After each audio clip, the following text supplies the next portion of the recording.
I'm Candace, and welcome to my YouTube channel. I am not a doctor, where I am not a medical professional, but I love sifting through the science so you don't have to. Superfoods are supposed to be the holy grail of nutrition. When someone hot online tells you something is a superfood, you're drawn to run to your nearest grocery store and grab as much of it as you can because more is always better, right? There also has to be science behind these foods. I mean, someone can't just call something a superfood, or can they? We are going to take a look at 5 popular superfoods and break down why they are not so great for you. If you actually removed these foods from your diet, you might start to feel a little more super.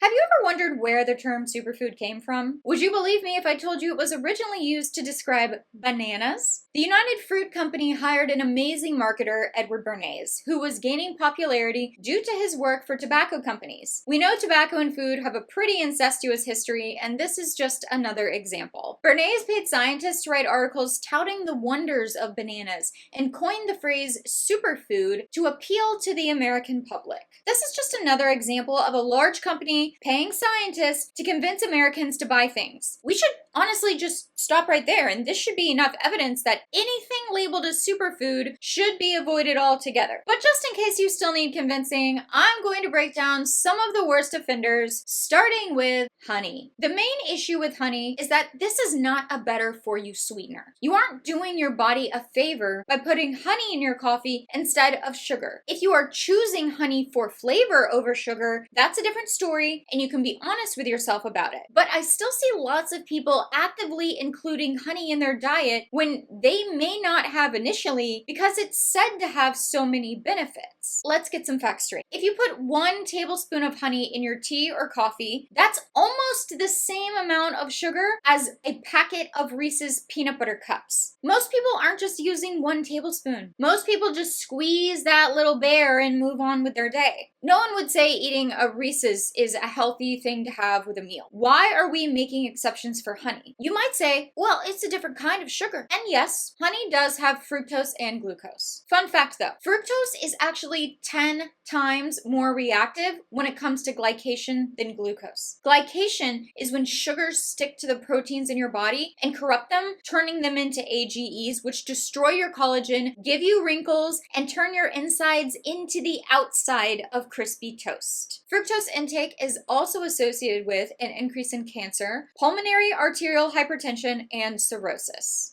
And I can hear you now. But I have allergies! There hasn't been a very conclusive study to show that honey is necessary for combating allergies. Most of the studies that touched on this still actually used antihistamines to treat the patients. If you still aren't convinced, you should be aware that honey holds an incredibly high concentration of pesticides. Yes, even if your honey is organic. You are taking thousands of plants from a region and concentrating it down into a tiny syrup. Your bees aren't selecting only organic flowers. There is also the issue of adulterated honey. There aren't strict laws to protect the consumer. Similar to olive oil, you have companies importing honey that are cut with things like corn syrup and are still branded as honey. Are there any potential benefits to honey? Whatever benefits there might be, the contamination and high fructose content outweigh any positive effects. You're better off looking for a complete sugar alternative than including this food. All right, next let's talk about chia seeds. Y'all, boy, did these guys have a glow up. I mean, when I was younger, I was making these things into little teddy bears and putting them on clay people's heads. It was wild. Now,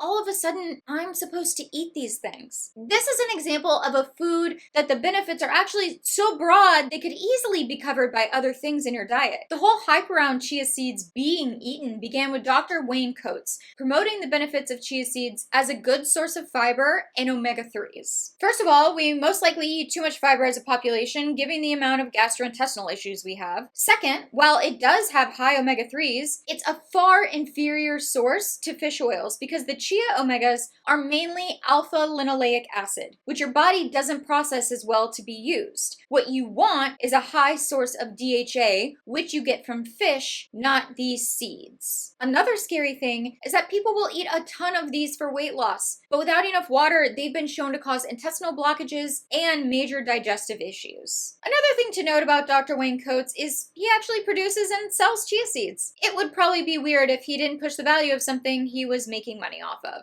Chia seeds are also super high in oxalates, and I would severely caution you, if you've ever had a kidney stone, you should never eat chia seeds because you are most likely at a toxic level as it is for oxalates. The bottom line is that it is not a health food. This is a cheap crop that's been marketed to you, and you think you have to put it in your smoothies. If it used to be a toy, it's probably not food. But I'm waiting for someone to tell me how healthy Play-Doh is. Moving on to kale. Do you know who the largest purchaser of kale was? It wasn't a fancy juice shop. It was actually Pizza Hut. My family was actually in the Pizza Hut game, and I remember these meadow-looking salad bars covered in green fluffy stuff.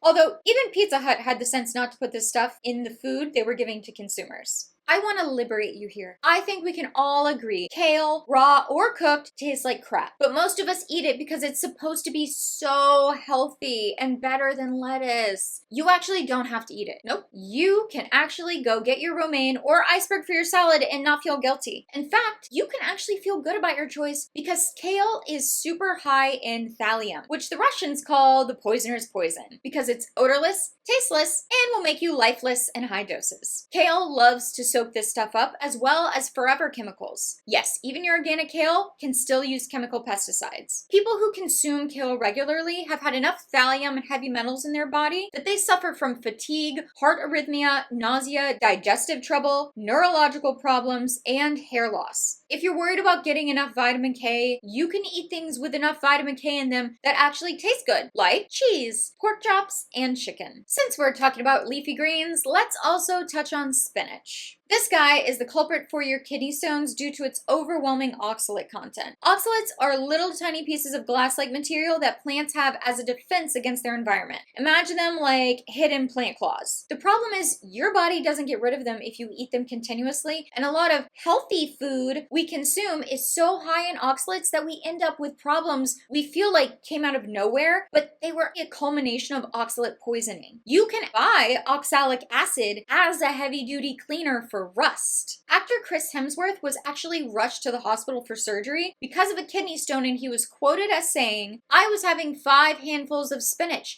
and then almond milk, almond butter, and some vegan protein in a smoothie." He said, "And I thought that was considered super healthy. So I had to completely rethink what I was putting in my body." We assume because people have been doing it that we should just continue to do it. We have to start thinking, does this taste good? Does this make sense? Some of you maybe even grew up thinking you needed spinach because of Popeye. The truth behind why Popeye gets stronger when eating spinach is due to a mistake. Back in 1870, German chemist Heinrich von Wolf was researching the amount of iron present in green vegetables. When writing his findings, he made a mistake. Instead of writing that spinach contained 3.5 milligrams of iron per 100 grams, he said spinach had 35 milligrams of iron, 10 times the actual amount. And that's why E.C. Seeger, the creator of Popeye, chose spinach to be Popeye's secret weapon. Yes, you need iron from red meat, oysters, or liver, not from spinach. The iron in spinach, again, is outweighed by the oxalates and damage it can cause to your body. Last but not least, turmeric.